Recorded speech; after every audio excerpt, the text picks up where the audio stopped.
Kabanata 371. Lalo na si Montana, na kanina pa lang pinagsasabihan si Gerald. Malalaglag na ang eyeballs niya mula sa mga socket ng kanyang mata. F***sick. Labis niyang nalalaman ang background ni Gerald. Isa lamang, siyang mahirap na taga-tapos na walang pera.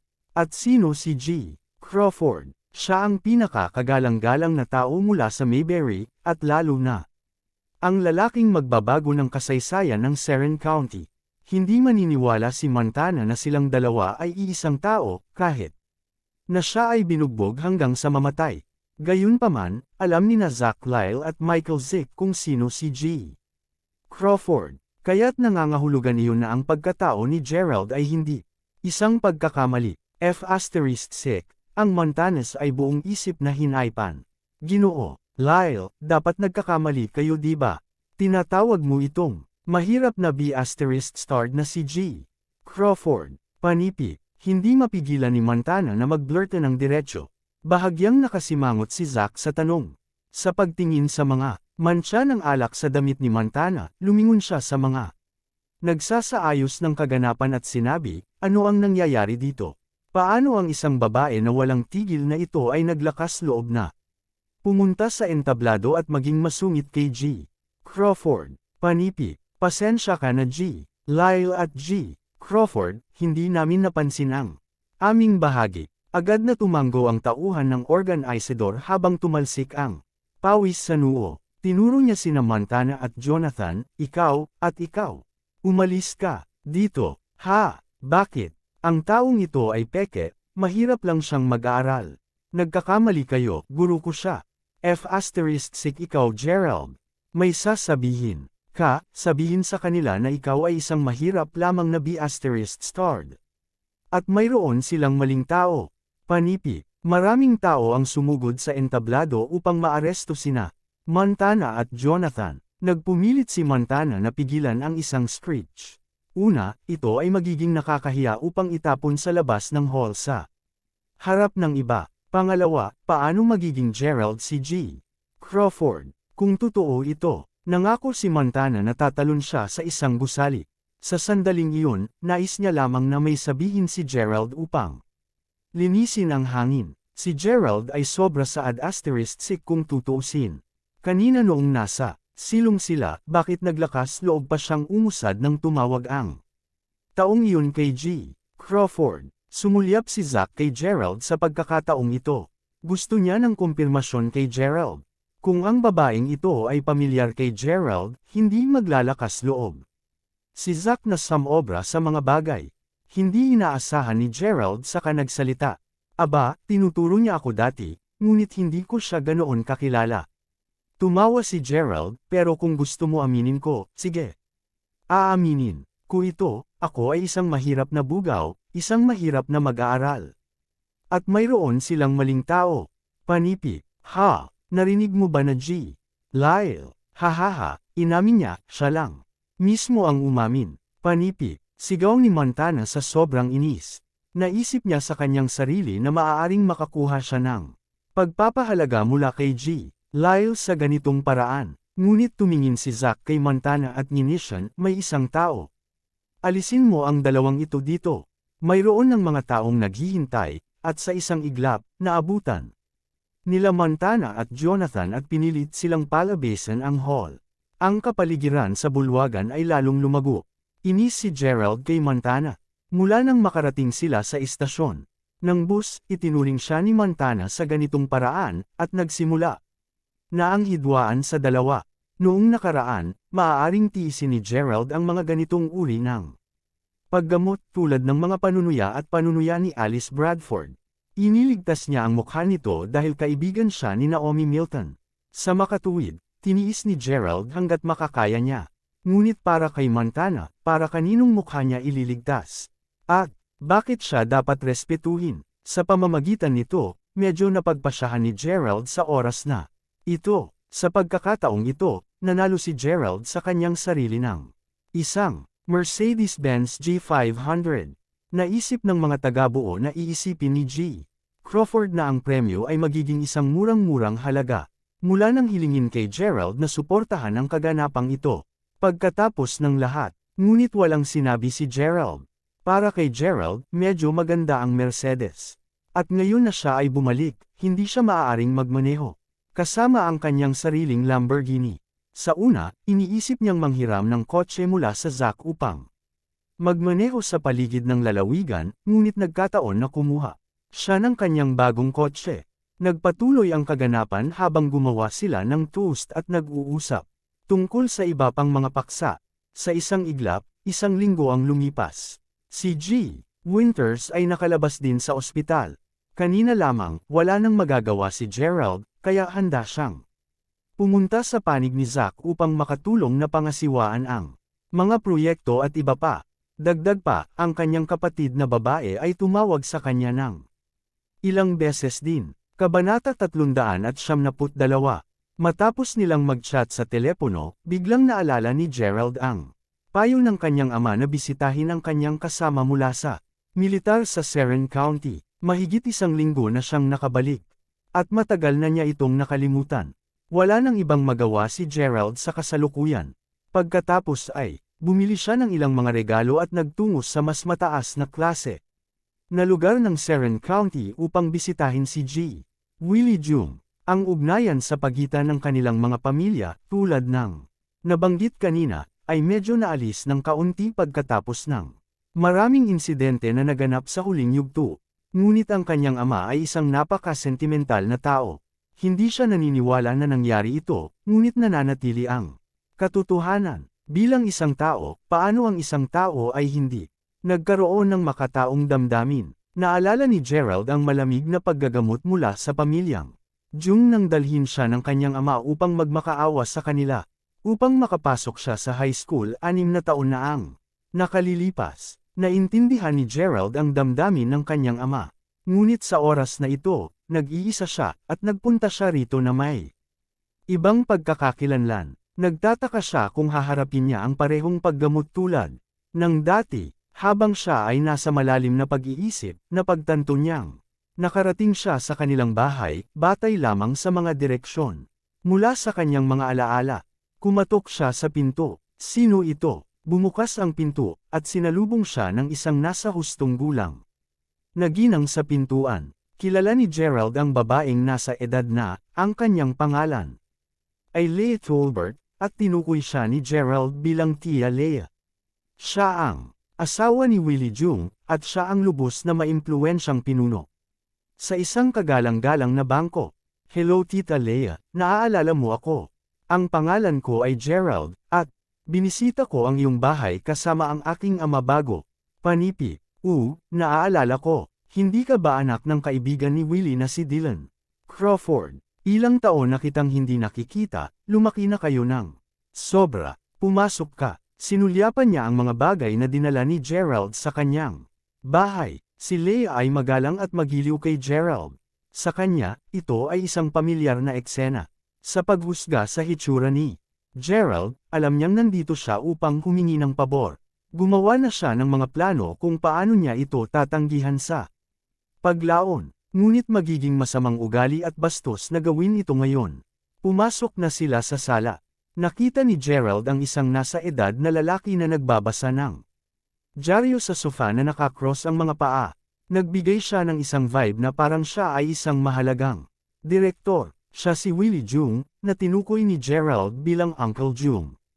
Nagtrabaho siya bilang isang direktor sa Development Bureau. Sila ay isang pamilya ng mga opisyal ng gobyerno. Kumusta, Tio Jung? Walang ideya si Gerald kung bakit makalipas ang maraming taon. Medyo napipilitan pa rin siyang makilala muli sila. Ay, si Gerald Crawford, taon na ang nakalilipas mula nang hindi tayo nagkita. Tama, narinig ko na umalis ang iyong ama sa bansa upang kumita ng pera upang mabayaran ang kanyang mga utang. Panipi, ibinaba ni Willie Jung ang pahayagan at nagquip. Oo may ganyan. Tumawa si Gerald. Hindi ka lang nagtapos sa kolehiyo ngayong taon. Anong kurso ang pinag-aralan mo? Panipi, tanong ni Willie, ilang beses na huminahon ng marahan sa kanyang nag-aral ako ng panitikan, wikang Ingles pati na rin ang codification. Ang major na ito ay medyo hindi sikat, ngunit sa muli, ang Mga trabaho ay medyo madaling ayusin. Nga pala, nakakita ka na ba? Ng trabaho, Panipi, tanong ni Willie. Hindi pa Tio Jung. Dumating ako sa oras na ito upang bigyan ka ng isang espesyal na pagbisita, at partikular na inutusan ako ng aking ama. Nga pala, honey, wala ka bang appointment sa hapon? Agad si Leia sa kanilang pag-uusap. Ay tama, may appointment na ako. Ito ay medyo urgent. Gerald, paano ka manatili dito para sa tanghalian? Panipi, ngumiti si Willie. Hindi naman tanga si Gerald. Sa sinabi ni na Willie at Leia kanina, alam niya na akala nila nandito siya upang makiusap sa kanila na hilahin ang ilang mga kwardas upang makakuha siya ng trabaho. Kaagad sa sinabi sa kanila ni Gerald na narito siya upang bigyan sila ng isang espesyal na pagbisita. Gumagawa sila ng isang kilos upang subukang ilabas siya sa kanilang bahay. Mukhang hindi nila tinatrato bilang kaibigan ang pamilya ni Gerald. Kung babalik siya at sabihin sa kanyang ama ang tungkol sa insidente, malamang na sumuko na ang kanyang ama sa pagkakaibigan. Sa kalagitnaan ng usapan, tumayo si Gerald at aalis na sana. Doon lang, isang batang babae ang humihiga mula sa ikalawang palapag ng bahay. Nakasuot siya ng mga headphone, at maganda. Siya, ma, ang mga kaklase ko ay pupunta sa bahay namin para mananghalian mamaya. Tapos na ba ang pagluluto? Kailangan mo ba ng tulong ko? Nakangiting sabi ng dalaga. Bigla siyang lumingon at nakita si Gerald, nakatingin sa kanya ang tingin. Ma, sino siya? Kabanata 373. Nakatitig ang dalaga kay Gerald, puno ng kuryosidad ang kanyang mga mata. To be honest, medyo nakatingin siya kay Gerald nang makita ang ordinaryong damit na suot ni Gerald. Ang kanyang pakiramdam ng fashion ay medyo tulad ng kanayunan. Nang marinig nila ang tanong niya, nagkaroon ng isang minuto ng kakulaitan sa pagitan ni na Willie at Leia, lalo na si Leia. Isang segundo lamang ang nakakalipas na sinabi ni Willie na mayroon siyang isang kagyat na bagay na dapat hawakan at malapit na siyang magpulong. Inaasahan nila na hindi mananatili si Gerald para sa tanghalian, at pagkatapos ay ang kanyang anak na babae ay tumalon mula sa wala saan at ipinakita ang katanungang ito. Mas pinaghirapan nito sina Willie at Leia. Kung makalabas lamang ng kaunti ang kanilang anak na babae, sana ay umalis na si Gerald ngayon. Oh, Leila, nakalimutan mo na ba? Anak siya ni Tio Dylan, hindi ba? Kayo nagkita noong maliit pa kayo.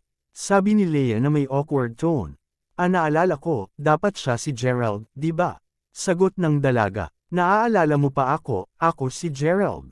Ilang taon na ang nakalilipas. Mula nang makita-kita, at mas naging maganda ka. Panipi, ang pangalan ng batang babae ay Leila Jung.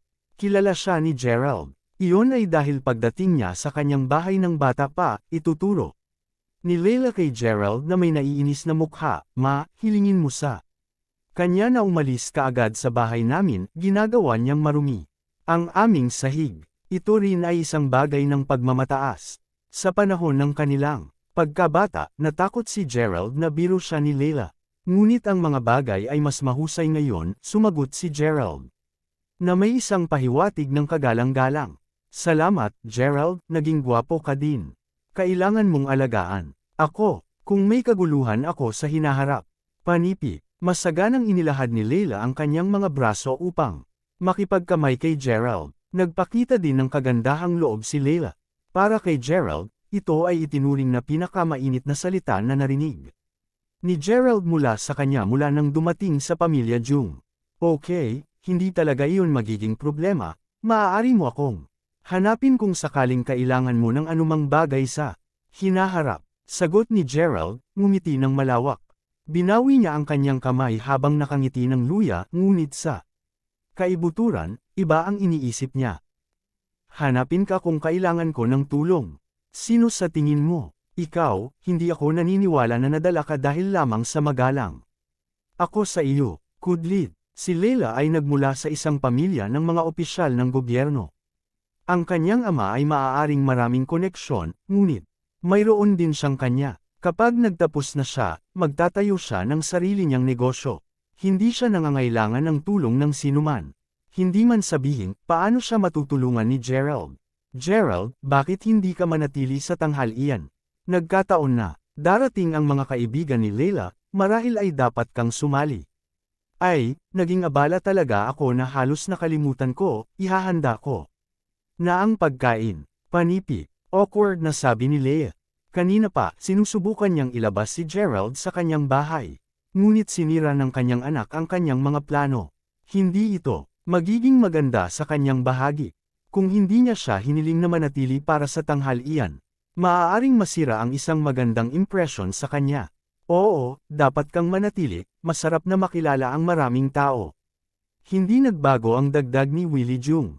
Si Leila lang ang mukhang medyo hindi masama. Nilayon lamang niyang yayain ang kanyang mga kamag-aral na mananghalyan, ngunit ito ay labis na mahirap para sa isang malamapurol. Nataong masyadong mislan sa pananamit na nagmula sa kanayunan upang sumali para sa tanghalian. Ngunit dahil ang magulang niya ang nag-anyaya sa kanya, mas mabuti na lang na huwag siyang magsabi ng kahit ano. Mas lumamig kaagad ang ugali niya kay Gerald. Maya-maya lang, dumating na lahat ang mga kamag-aral ni Leila. Mayroong mga 7 o 8 sa kanila, kalalakihan at kababaihan. Matapos makipag-chat sandali, natapos na ni Leia ang paghahanda ng pinggan. Dali-daling binati ni Willie ang mga kamag-aral ni Leila at ipinakita sa kanilang pwesto. Douglas, umupo ka sa tabi ko, kailangan mo akong uminom. Ngayon, magalang na hinayla ni Willie ang braso ni Douglas at pilit na pinapaupo sa tabi niya. Si Douglas ay isang mabait na batang lalaki. Batay sa kanilang naunang pag-uusap, nalaman ni Gerald na tila siya ay isang mas mataas na klase na pinuno. Siya ay isang may kakayahang tao. Gayunpaman, pagtingin kay Douglas, tila may interes siya kay Leila. Hindi mapigilan ni Willie na subukang paunlarin ni Douglas ang isang malapit na ugnayan sa kanyang anak na babae. Lalo siyang mahilig at mas kaibig-ibig kay Douglas. Mapalad si Leila na naging mabuting kaibigan kita, tunay na isang karangalan para sa aming pamilya Jung. Tingnan mo si Douglas. Napakatalino at may kakayahan siya. Sino ang nakakaalam kung aling lucky lady ang makakasama niya sa hinaharap? Ang babaeng iyon ay sigurado hindi ang ating Leila, ang ibig kong sabihin ay tumingin sa kanya, para pa rin siyang bata, at malayo siya sa likuran. Panipi, pabirong-biro. Ginoo, Jung, dapat nagbiro ka. Napakaganda ni Leila, at maaari siyang maging kasintahan ng sinuman. Basbas yan. Bukod, sinabi sa amin ni Leila na nasa hukbo ka, maaari mo bang pinakasalan mo si Leila sa anak ng kasama mo? Haha, panipi. Kabanata 374. Pinilit ni Douglas ang isang tawa ng tawa. Hindi iyon mabibilang. Sa sandaling iyon, ngumiti si Leila habang hinahatid ang mga pinggan sa harapan nila. Pagkatapos, lumingon siya kay Douglas, ito si Gerald, ang batang lalaki na ipinangako sa ama ni Leila habang lasing ang kanyang ama. Tulad ng nakikita mo, si Gerald ay nakaayos ngayon, at si Leila ay hindi tugma sa kanya. Hindi mo rin ba ganyan, Gerald? Panipi, tanong ni Leila kay Gerald na nakaupo sa pinakailalim ng mesa. Oo. Siyempre, nahuli ni Gerald ang ibig sabihin ng mga sinabi ni Leia. Natatakot din siya na iguhit ng madla ang paksa sa kanyang sarili. Kaya't dali-dali siyang tumango. Gayunpaman, ito ay gumawa ng isang maliit na kaguluhan kay Douglas. Sa totoo lang, sa medyo matagal na niyang nagustuhan si Leila. Ngunit hindi pa niya ipinagtapat sa kanya ang kanyang nararamdaman. Silang dalawa ay palaging nasa isang hindi siguradong relasyon. Ngunit pagkatapos, sinabi ni Ginang Jung na ang batang lalaki na pinakasalan noon ni Leila ay narito rin. Narito ang drama. Ang iba pa ay nakatingin din sa kapwa Douglas at Gerald. Sinusubukan nilang ihambing ang dalawa. Agad na tumayo si Douglas at tumawa, kung hindi dahil sa pagpapakilala ni Ginang Jung, hindi natin malalaman na ikaw ay halos naging asawa ng aming Diyosa na si Leila. Halika, hindi pa tayo formal na nakakikilala. Masaya akong makilala, Gerald, ako si Douglas Lin, kasalukuyang nagtatrabaho ako para sa gobyerno.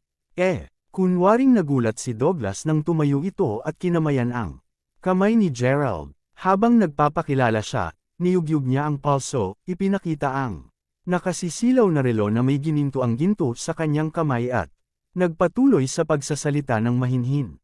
Ang aking trabaho ay inayos ng aking pamilya, kaya masasabi mo na nakuha ko ang pinakamataas o ilang uri.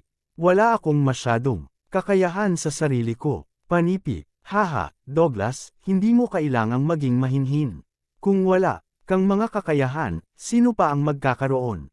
Gawin nating halimbawa si Gerald, kung hahayaan mong magkaroon siya ng iyong posisyon, hindi niya gaanong magagawa. Huwag nating talakayin ang tungkol sa maliliit na bagay na iyan. Halika, Tara, mag-toast tayo. Panipi, ngumiti si Willie at tinapik ng mahina ang balikat ni Douglas. Pagkatapos ay nagpatuloy silang mag-chat tungkol sa ilang personal na bagay. Ang iba ay nakikinig lamang sa dalawa habang nag-uusap. At paminsan-minsan ay nagbibiro o dalawa. Natuwa si Leila. Ipinatong niya ang kanyang rosas na pisngi sa kanyang mga kamay habang nakatuon ang mga mata kay Douglas. Ipinagmamalaki niya ito. Siya ay may isang mamahaling lasa sa mga kalalakihan, at ang average na Joe ay hindi nakasalalay sa kanyang liga. Naupo si Gerald sa upuan ng chaperone, at paminsan-minsan tumayo siya at nagbuhos ng mga inumin para sa lahat. Salamat, Gerald. Isang magandang batang babae na nakaupo sa tabi ni Gerald ang ngumiti sa kanya. Walang anuman, sagot ni Gerald.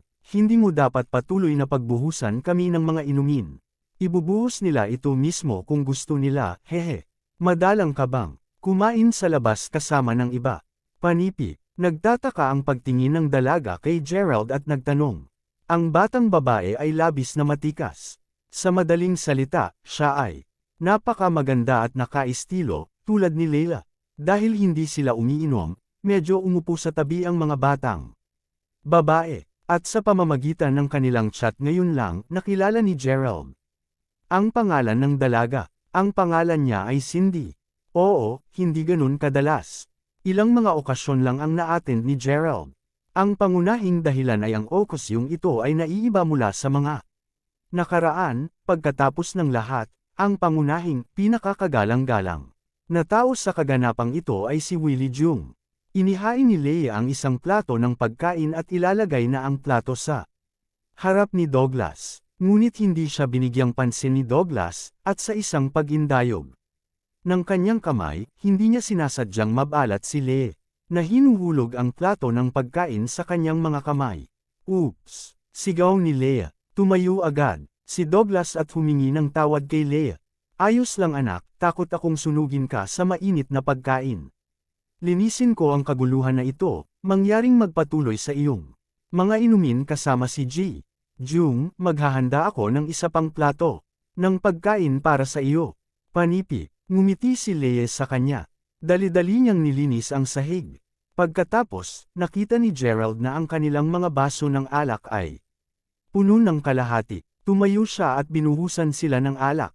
Alam ng Diyos kung sadyang ginawa ito ni Douglas o hindi, sa lalong madaling pagbuhos ni Gerald ng alak sa kanyang baso, umiling ang kamay ni Douglas at dumulas mula sa kanyang kamay ang baso ng alak. Ang baso ng alak ay nabasag sa lupa. F***sick. Nagulat si Douglas. Sumugod si Leia sa kusina upang tignan kung ano ang nangyayari. Marunong ka ba magbuhos ng alak? Ano ang ginawa mo? Bakit mo binagsak ang baso ng alak? Panipi. Itinuro ni Leia ang mga daliri kay Gerald habang pinagagalitan ito.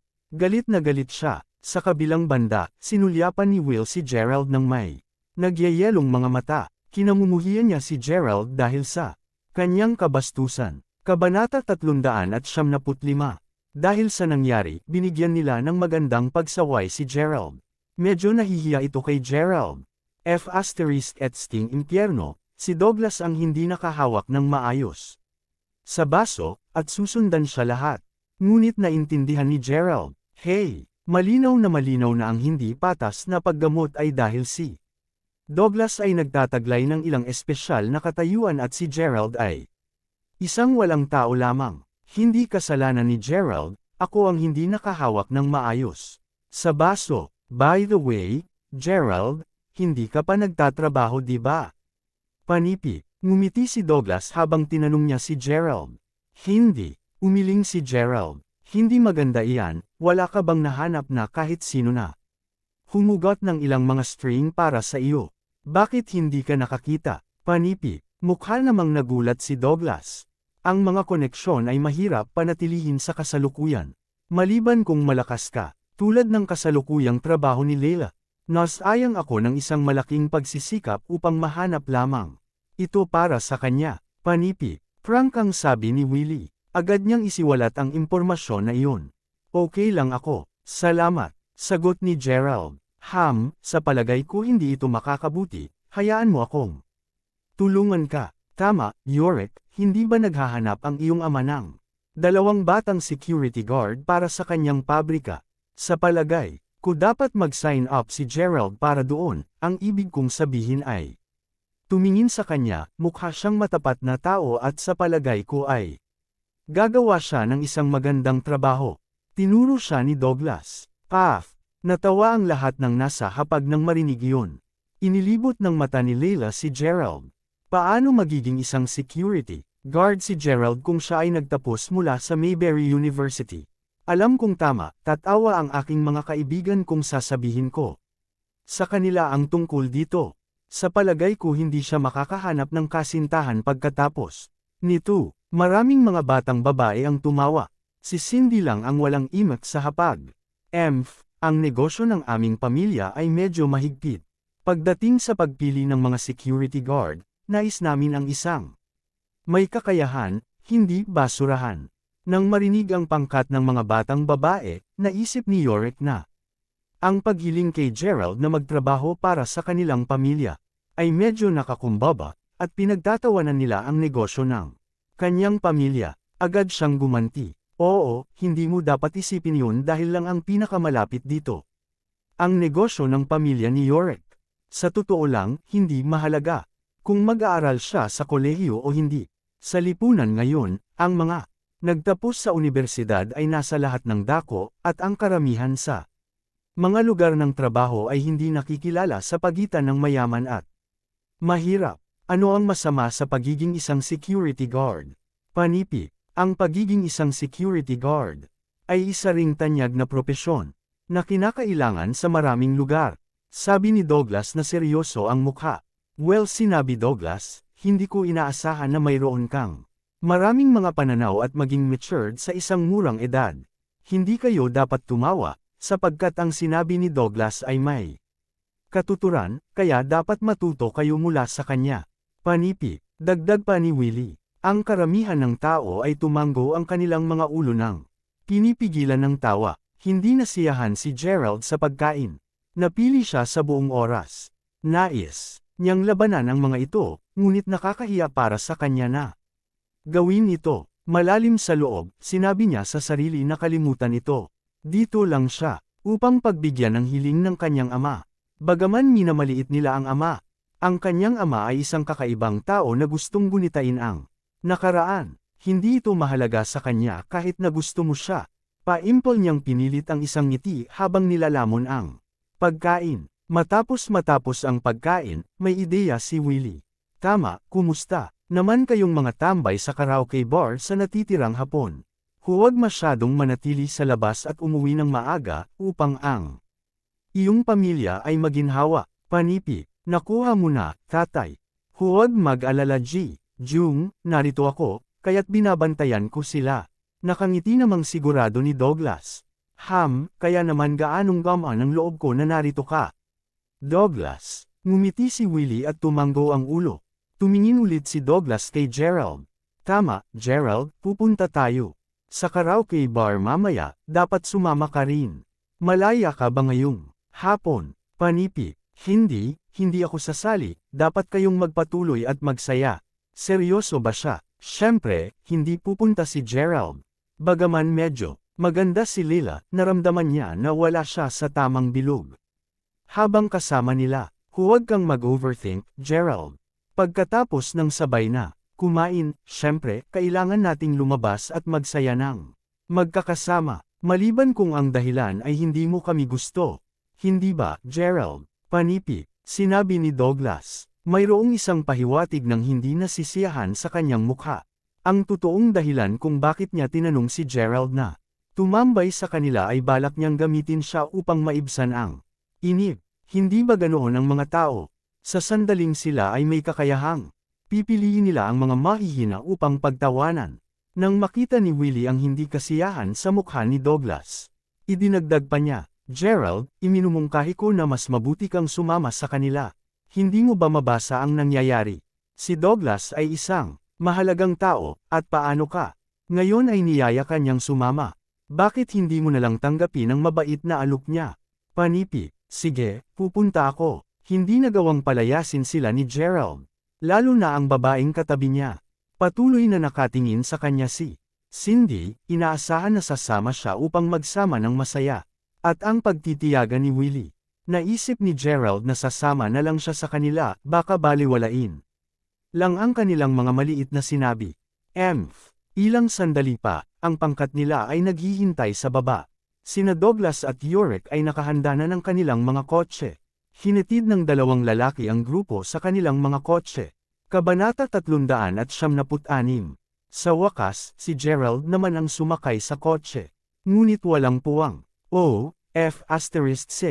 Tignan mo lang, parehas na puno ang dalawa naming sasakyan. Hindi namin maaaring hilingin sa iyo na umupo kasama ang mga batang babae, tama. Hindi ito maginhawa. Panipi, tumawa si Douglas at sinabing matapos gamulong sa bintana ng sasakyan. Sinasadya niyang lokohin si Gerald mula nang marinig na mayroon siyang kontrata sa kasal kay Leila at sadyang pinahihirapan si Gerald. Na mapahiya siya. Alam din ni Gerald na ang kadahilan ng inimbitahan siya ni Douglas sa karaoke bar na kasama nila marahil sa mismong kadahilanang ito.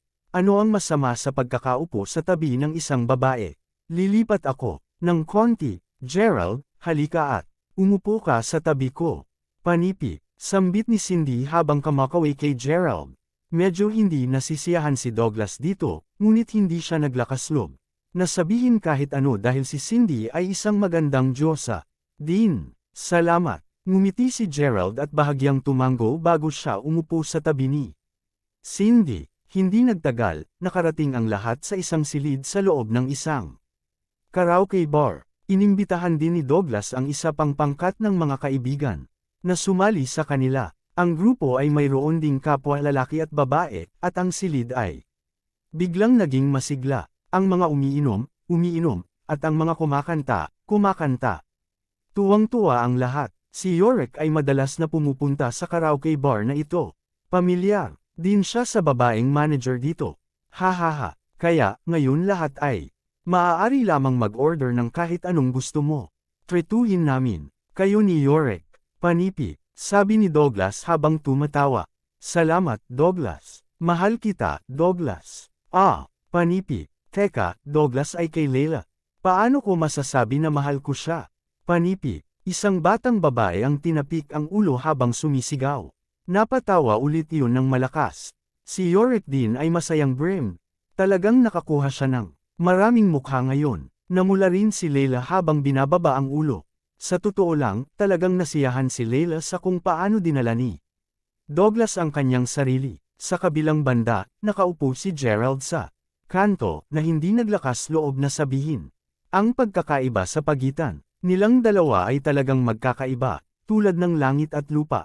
Napailing na lang si Leila nang walang magawa habang nakatingin kay Gerald. Bigla, may nagtulak ng pintuan ng kwarto. Isang babae na nakasuot ng pulang damit ang lumusot sa silid. Sa mga unang impresyon, masasabi ng isa na ang babaeng ito ay may kadalubhasaan sa paghawak ng mga ganitong pagtitipong panlipunan. Hawak-hawak niya ang isang bote ng pulang alak at ngumiti habang sinasabi, Douglas at Yorick, alam ko na pareho kayong nandito. Ngayon kaya nagpunta ako dito upang espesyal na bigyan ka ng isang bote ng red wine. Magsaya ka ngayong araw. At dahil madalas na pumupunta si Yorick dito, bibigyan ko kayong lahat ng 10% na diskwento sa pangkalahatang bayarin ngayon. Magsaya ka. Panipi. Bakit 10 bahagdan lamang ang diskwento? Yorick, hindi mo ba masyadong pamilyar ang kapatid na ito sa pulang damit? Bakit binibigyan ka lang niya ng 10% na diskwento? Panipi. Maraming batang lalaki ang nagbiro at nagbo. Agad na umitim ang mukha ni Yorick. Pakiramdam niya ay parang, nawala na ang mukha niya. Hindi, kailangan mo man lang bigyan ako ng 20% na diskwento, panipi, sumagot si Yorick na may isang hindi kasiya siyang hitsura na nakapalitada sa kanyang mukha. Hindi gagana iyon, Ginoo. Kailangan ko pang magnegosyo, panipi. Tinakpan ng babaeng nakasuot ng pulang damit ang kanyang bibig. Bago siya chuckled, okay lang ngunit Miss Hana, mangyaring sumama at mag-inuman din sa amin, panipi. Nang makita ng mga lalaki na ang babaeng nakasuot ng pula ay napaka-sexy at maganda, hiniling nila sa kanya na samahan silang uminom. Paumanhin, ngunit mayroon akong ibang mahalagang customer na dadaluhan ngayon. Hindi talaga ako makakapag-inuman sa iyo. Panipi, hinaway ni Miss Hana ang kanyang kamay bago siya lumabas. Ang kapaligiran ay biglang naging napaka-awkward. Maraming mga lalaki ang tumingin kay Yorick, sunod-sunod. Yorick, anong nangyayari dito? Bakit hindi ka binibigyan ng kahit na anong mukha ni Miss Hana? Panipi, F***. Paano mo masasabi na pamilyar ka sa kanya? Bibigyan ka lamang niya ng 10% na diskwento. Akala ko, maganda ang relasyon ninyong dalawa ngunit hindi niya kayo pinansin. Panipi, ang ilang mga batang lalaki ay masiglang nagpahayag pagkatapos na umalis si Miss Hana sa silid. Pinaramdam nito kay Yorick na parabang ininsulto siya ng mga pin. At, karayom, nakaramdam siya ng labis na hindi komportable. Oo, si Miss Hana ay hindi binigyan ng anumang mukha sa kanya. Ngayon lang, nang siya ay dumating bago ito, siya ay masyadong magalang sa kanya at iyon ang dahilan kung bakit naisip ni Yorick na pamilyar na siya sa kanya. Gayunpaman, ngayong ipinagyabang na niya ito sa lahat, hindi siya binigyan ng respeto kung kinakailangan niya ito. Hindi naman, sanang pagyayabang. Hindi ka naniniwala sa akin. Sige, pupunta ako at dalhin siya rito upang uminom kasama natin ngayon. Hintayin mo lang. Ako, panipi. Galit na binuksan ni Yorick ang pintuan ng silid at sumugod palabas. Para bang hinahanap niya si Miss Hana. Napailing lang si Gerald habang nakangiti siya ng mapang-iwas na pinagmamasda ng sitwasyon mula sa tagiliran. Napakahalaga ba minsan ang pagpapanatili ng mukha? Ito ba ay nagkakahalaga ng sobrang galit at sanhi ng isang eksena? Dahil lamang sa isang walang gaanong bagay. Bukod dito, masasabi ni Gerald na si Miss Hana sa pangkalahatan ay ang uri ng taong magalang at magalang sa lahat. Normal lamang sa mga tao na isipin na pamilyar sila sa kanya noong ginagawa pa lamang niya ang kanyang negosyo. Hindi mabuti para sa isang tao na walang pagkakaroon ng anumang kaalaman sa sarili. Ilang sandali pa, ang isa sa mga batang babae na nagtungo sa banyo kanina ay biglang tumakbo sa silid na may gulat na ekspresyon sa mukha. Douglas, lumabas ka at tingnan. Napapalo na si Yorick. Panipi, Kabanata 377. Ano, nabugbog siya. Panipi, F***. Nagkaproblema siya. Panipi, ang mga batang lalaki at babae sa silid ay biglang lumakas ng kaba. Kahit si Douglas ay nag-alala, ngunit hindi siya nagpapanik. Paimpol siyang sumagot ng, bakit? Kababalisa, halika, lumabas tayo at tingnan.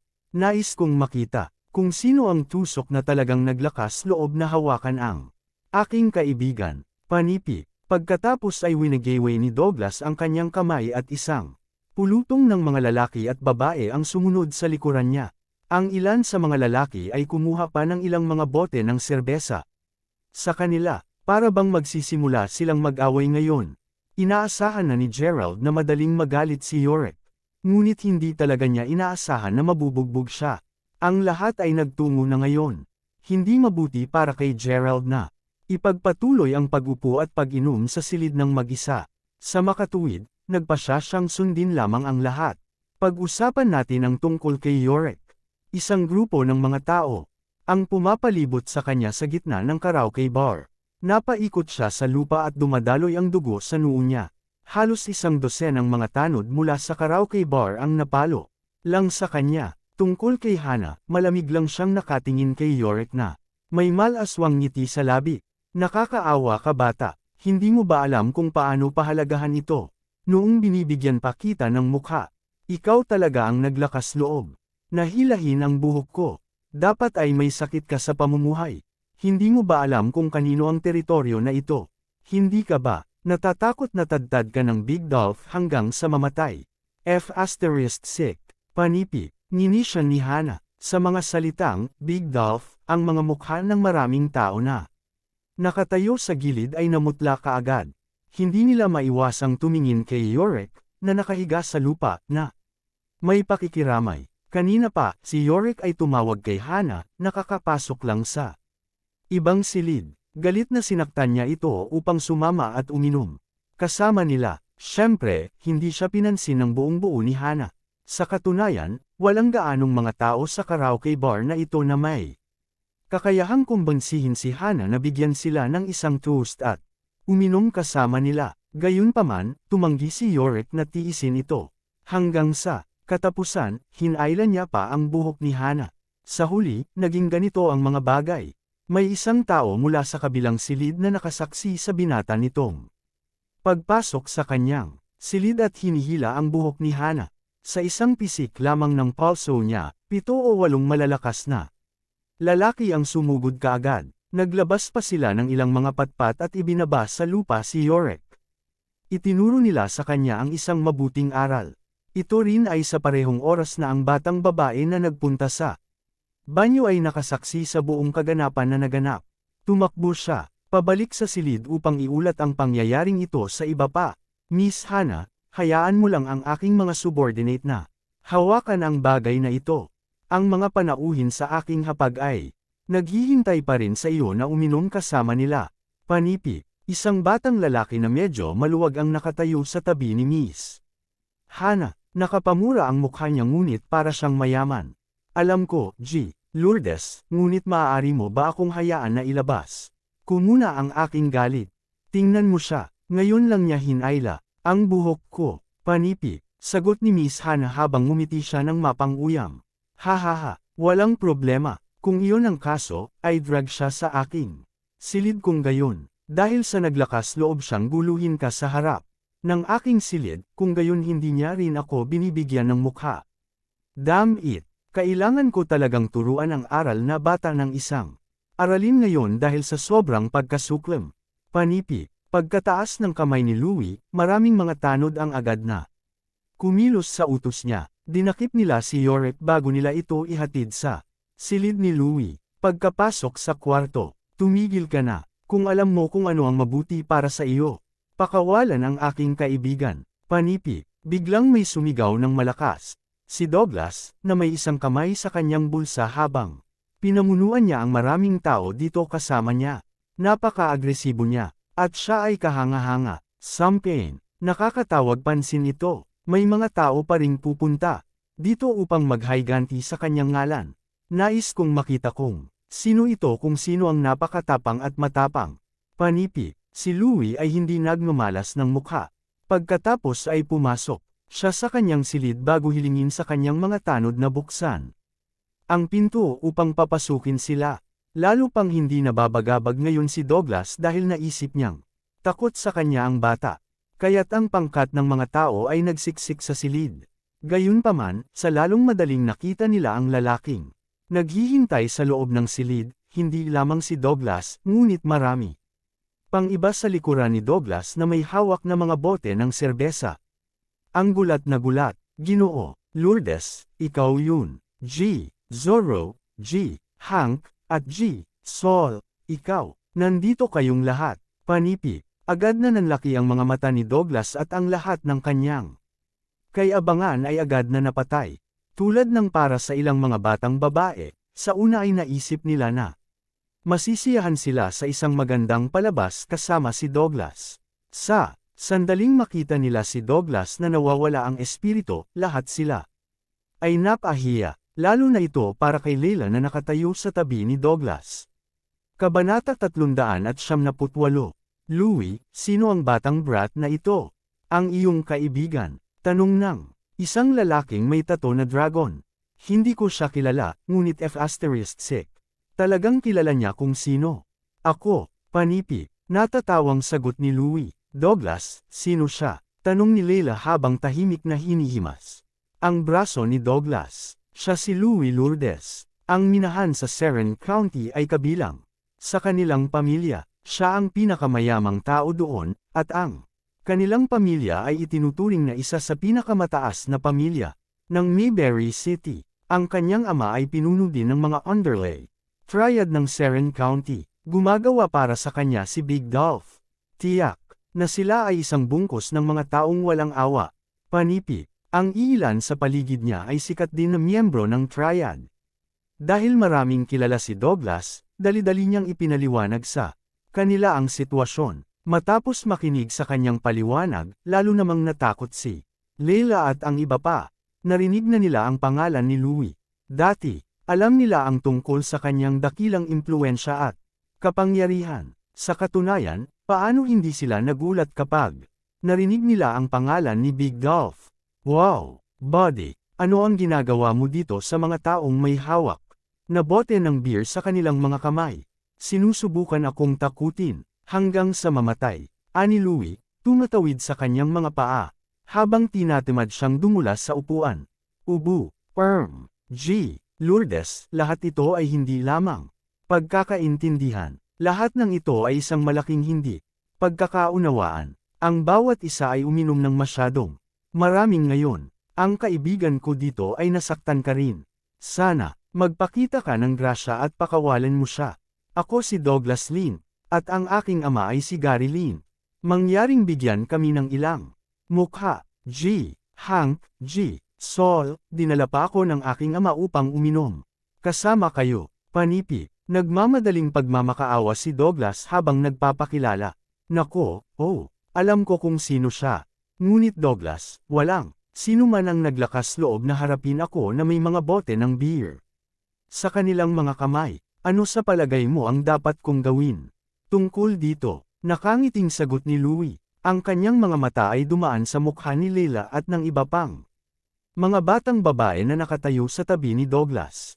Hindi niya mapigil ang maisip na ang lahat ng mga batang babae ay dapat na may pinakamataas na kalidad. Hindi yan pwede. Tingnan mo, Lourdes, bakit hindi ko natapos ang isang bote ngayon? Mangyaring kunin ito bilang aking taos-pusong paghingi ng tawad. Panipi, opo, Lourdes. Ibababa namin ngayon ang isang bote ng beer. Panipi, nag-echo ng maraming mga lalaki, sunod-sunod. Kaya, kung iyon ang kaso, pagkatapos ang bawat isa sa iyo ay kailangang mag-alisan ng laman ng isang bote. Sa sandaling nangyari iyon, tapos na ang bagay na ito. Panipi, tiningnan ni Louie ang natatakot na batang babae na tinatawanan ng ulo. May isang kondisyon lamang. Hindi ito gagana ng sigurado kung tatapusin mo lang ang beer. Umiinom ka ng puting alak sa halip. Nais kong bawat isa sa inyo ay tapusin ang isang bote ng puting alak. Bawat isa, at malulutas ang issue. Kasama rito ang lahat ng mga batang babae na lumakad sa silid na ito. Panipi, ano, puting alak? Napatulala si Douglas. Bakit? Hindi mo ba ako pinapahiya sa pag-ikot na ito? Tanong niya, kay Louie na may malamig na ekspresyon sa mukha. Pagkalabas pa lang ng kanyang boses, isang bodyguard ang lumakad. Nadala ang isang kahon ng puting alak. Ngumisi ang ngipin ni Douglas sa pagkabigo. Wala siyang pagpipilian kundi manguna at magpakita ng halimbawa. Kinurot niya ang kanyang ilong, nilalamos ang buong bote na parang ito ay simpleng tubig. Ang iba pang mga batang lalaki ay sumunod sa suit, at ang bawat isa ay nagtapos ng kanilang sariling mga bote. Pumalakpak ka, pumalakpak, pumalakpak, Panipi. Nagpalakpakan si Louie sa paghanga. Tumingin siya kay Leila at sa iba pang mga batang babae. Mga magagandang babae, hindi mo ba alam na kailangan mo ring uminom? Kung tatanggi ka, hindi ka lalabas sa silid na ito ngayon. Panipi, tungkol sa kayong mga lalaki, maaari kayong mawala. Putol na, sabi ni Louie sabay turo kay Douglas. Ginoo, Lourdes, ito ang aking kasintahan. Papayagan mo ba akong isama siya? Pakiusap ko sa iyo, mangyaring. Maaari mo ba akong bigyan ng mukha? Panipi, hindi kailangan na bigyan kita ng mukha. Kung hindi mo pipiliing umalis ngayon, baka hindi ka na umalis pagkatapos nito.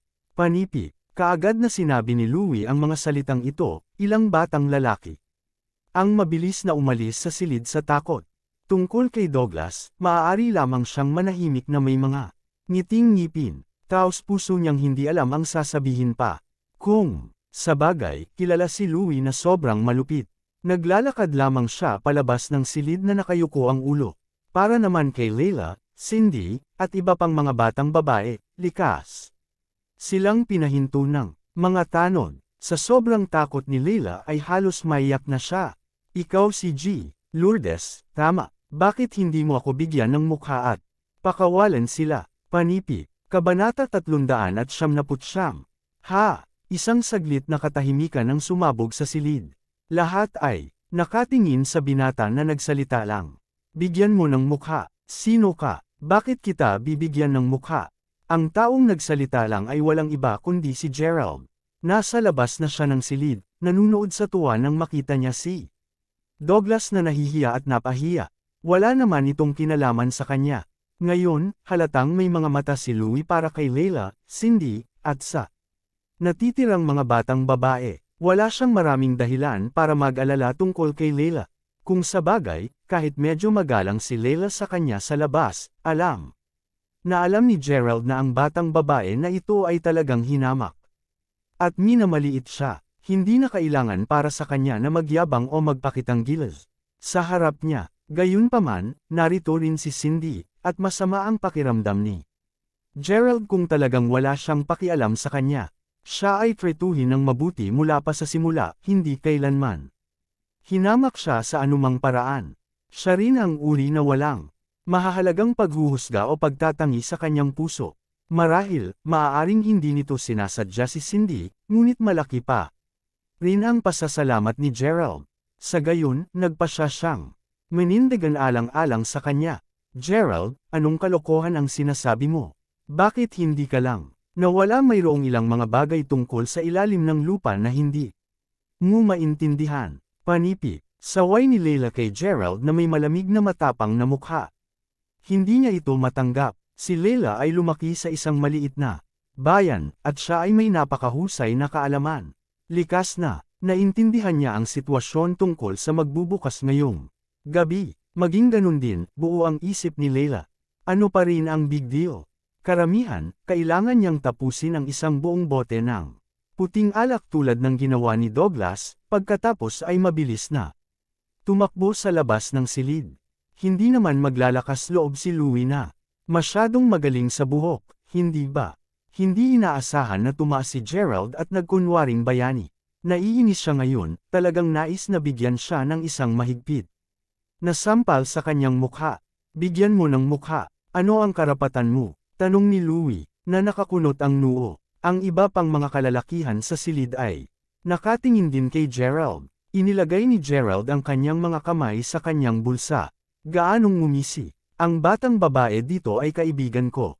Kaya, ayusin ko ang isyong ito sa kanyang ngalan. G. Lourdes, kung nais mo talagang uminom, bakit hindi mo ako pahintulutan na tumawag upang makagawa ako ng ilang mga tao na samahan ka? Panipi. Naturally, nais ni Gerald na walang pansin ang isang misla na roach na gusto niya. Tumingin siya kay Cindy. Gulat ni Louie kay Gerald at ninisyon. Batang bata, alam mo bang, may malubhang kahihinatnan para sa pagpapanggap na maging bayani. Batay sa iyong mga salita, tila nakakakuha ka rin ng ilang mga tao na makitungo sa akin. Hahaha, bakit hindi mo tingnan ang iyong nakalulungkot na mukha ngayon? Tanungin mo ang sarili mo. Karapat-dapat ka ba? Panipi, walang dapat alalahanin, Gerald. Dapat kang umalis ngayon, sabi ni Cindy, ang kanyang tono nag-aalala at pagkabalisa. Binigyan ni Gerald si Cindy ng isang panatag na paningin. Okay lang, huwag kang mag-alala. Nakangiting saad niya. Tiningnan ni Gerald si Louie. Kaya, paano ito, G. Lourdes? Bakit hindi mo sabihin sa akin kung naglakas loob ka o hindi? Darating din dito ang aking mga tao. Marahil ay makikipag-inuman sila sa iyo. Panipi, sige, ayos. Ito ang unang pagkakataon na hinamon ako bago ang napakaraming kagalang-galang na tao ng Seren County. Mukhang kailangan kong maranasan ito para sa aking sarili ngayon, ngunit payagan akong ilagay muna ang lahat ng mga pangit na salita. Maaaring hindi ako masyadong mapagpatawad sa paglaon. Alam kung ano ang mangyayari sa mga taong naglakas loob na saktan. Ako, naniniwala akong mabilis mong malalaman kung magtanong. Kalang pakli ni Louie sa pinakamababang paraan na parabang isang biro si Gerald. Pasimpleng hiniling ni Gerald kina Cindy, Leila, at sa iba pang mga batang babae na umalis na ngayon. Napatingin si Cindy kay Gerald na may pag-aalala ang mukha. Nakaramdam siya ng hingal ngunit nais na manatili at samahan pa rin siya. Tungkol kay Leila, simpleng tinitigan niya ng blanko si Gerald, na para bang isa siyang tanga. Pagkatapos nito, sa pilitang hinailan niya si Cindy palayo. Hindi sila pinigilan ni Louie. Dahil alam niya na dapat may sumunod. Dito, kapag dumating ang oras upang hanapin ang mga batang babae, hindi ito magiging kasing simple ng pagpapainom sa kanila ng isang bote ng puting alak. Si Gerald ay tumawag sa telepono pagkatapos nito. Siyempre, ang tawag ay kay Drake at Tyson. Tumawag ka. Tumawag ng maraming mga tao hanggat maaari. Hahaha, panipi. Nang matapos ang tawag ay tiningnan niya si Louie na may ngiti sa labi. Sa maraming kadahilanan, walang pagpipilian si Gerald kundi ang mapanatili ang isang mababang profile sa harap ng mga kakilala. Ito, ang kaso noong naroon siya sa bahay ni Willie ngayon. Ang lahat ay, dahil siya ay matanda. Si Gerald ay hindi isang alibughang anak ng isang milyonaryo, kaya't karaniwang pinahihintulutan niya ang anumang maaaring tiisin. Bilang isang bagay sa katotohanan, magiging elementarya para kay Gerald na bigyan ng sampal sa kanilang pamilya kung nais niya. Gayunpaman, ang mga bagay ay naiiba kay Louie sa oras na ito, tulad dinoong nakikipag-usap siya kay William Rai mula sa Rai Group. Magiging may problema ito, ngunit hindi natakot si Gerald. Sa lalong madaling panahon, naririnig ang tunog ng mga kotseng huminto sa paghinto kung saan ang isang mas malaking bilang ng mga mamahaling kotse ay humugot sa pasukan ng karaoke bar. Ang mga tanod, na nakasuot ng itim, ay sabay na lumabas ng mga kotse. Pinangunahan silang lahat ni Drake at Tyson, ang kasalukuyang manager ng base ni Gerald, at mga personal na bodyguard. Kung nasaan man si Gerald, ganoon din sila na nagbibigay sa kanya ng suporta sa seguridad ng orasan. Ginoo, nasa loob si Crawford. Pumasok ka ngayon, dobleng oras. Panipi, Kabanata 400. Isang grupo ng mga kalalakihan ang sumugod sa karaoke bar. Matapos ikauwi ni Drake at Tyson ang kanilang mga kamay. Sa parehong oras, sa silid, kinakalikot ni Louie ang hawak na baso ng alak habang nakatingin siya sa relo at sinabing, "Batang-bata, 5 minuto na ngayon." Wala pang isang tawag sa telepono. "Niloloko mo ba ako?" Natawa siya habang nagsasalita. Sa susunod na sandali, sinipa ang pintuan ng silid ng isang malakas naputok. Isang pangkat ng mga kalalakihan ang lumubog sa silid. Sinubukan agad ng mga tanod ng grupo na pigilan ang mga kalalakihan. Gayunpaman, bago pa man nila magawa ang anumang bagay, ang mga tanod ay binitukan na sa lupa ng mga lalaking nakasuot ng itim. Ang kanilang aksyon at paggalaw ay pawang matulin at marahas. Tulad ng isang mandaragit na umaatake sa biktima nito. "Sino kayo?" Nagulantang si Louie. Nang makita niya ang mga kasanayan ng mga taong ito at ang matigas ngunit mahiwagang aura na nakapalibot sa kanila, alam ni Louie na ang mga lalaking ito ay hindi mula sa anumang ordinaryong pinagmulan. "Ginoo, Crawford, siya ba?" Panipi. Naglakad sina Drake at Tyson kay Gerald at bumulong sa mahinang boses. "Oo, turuan mo siya ng leksyon." Panipi. Sagot ni Gerald habang mahinang tumango. F***sick. Paano ka maglakas loob? Alam mo bang kaninong teritoryo ito? Panipi. Ang lalaking nasa edad na natinawag kay G. D ay sumigaw sa isang pag-alit. Bagaman mabangis ang kanyang ekspresyon, ang kanyang noo ay nakasuot ng pawis. Alam niya na tiyak na nakasalamuhan nila ang isang matigas na kalaban sa oras na ito. Ito ang teritoryo ng Big Dolph. Pagdating ni Big Dolph, huwag mo ring pangarapong makalabas sa lugar na ito. Panipi. Patuloy na pagbabanta ni Louie. "Miss Hannah, tawagan mo si Big Dolph." Sinenyasan ni Louie si Hannah. Tumango si Hannah at sumagot, "Okay." Nagpadala na ako ng isang Text message sa kanya ngayon lang. Dinadala na ni Big Dolph ang kanyang mga tauhan dito. Pagdating niya mamaya, makakapanood tayo ng magandang palabas. Panipi, sa kabila. Douglas, tigilan mo na ang sasakyan. Gusto kong bumaba. Panipi, nag-drive na si Douglas nang nagmamadali. Halfway through, biglang sumigaw ng malakas si Cindy habang sabik na sabik siyang bumaba ng sasakyan. Ano ang nangyayari, Cindy? Tanong ni Leila. Hindi. Nag-aalala pa rin ako na iwanang nag-iisa si Gerald. Alam ng lahat kung sino si Louie. Talagang sisirain niya si Gerald. Panipi, hindi mapigilan ni Cindy na umiyak sa pag-aalala habang iniisip ito. Bakit ka nag-aalala sa kanya? Naghahain ito sa kanya ng tama para sa pagpapanggap na isang bayani. Nararapat sa kanya. Panipi, mapanirang sagot ni Leila. Ang lahat ay kasing linaw ng araw. Si Gerald at Douglas ay simpleng walang kapantay. Ang isa ay tanga samantalang ang isa ay talagang isang tao na alam kung paano makahanap ng isang paraan upang mabuhay. Lalo na't noong maaga pa, si Douglas ang nanguna sa pagbaba ng bote ng alak. Naantig si Leila, lalaki, walang makakatalo niyan. Ngunit pagdating kay Gerald, simpleng umiling lang si Leila. Sapagkat siya ay walang imik. Tama yan, Cindy. Bukod dyan, pareho kayong hindi rin nakikilala. Nang mabuti sa gayon, bakit mo pinapahalagahan ang kanyang buhay? O kamatayan? Bakit ka nag-aalala sa kanya? Damn it, Cindy, huwag mong sabihin sa akin na gusto mo ang nakalulungkot na dickhead. Na iyon, panipi, tanong ni Douglas habang nagpatuloy sa pagmamaneho. Sige at isipin mo kung ano ang gusto mo. Ang alam ko lang ay kung hindi dahil kay Gerald, wala sa atin ang makakakalabas ng madali. Sa lugar na iyon, tigilan mo na ang sasakyan. Gusto kong bumalik. At tingnan, panipi. Hindi natiis ni Douglas na makita si Cindy na kumikilos ng labis na pagkabalisa, kaya pinahinto niya ang sasakyan. Bumaba si Cindy sa sasakyan bago siya tumakbo pabalik sa karaoke bar. Cindy, bumalik ka. Nag-aalalang sigaw ni Leila. Douglas, ano ang gagawin natin ngayon? Paano ko ipapaliwanag ito sa lolo ni Cindy kung nasa panganib siya? Panipi, ay, sige alam mo kung ano, gawin natin ito.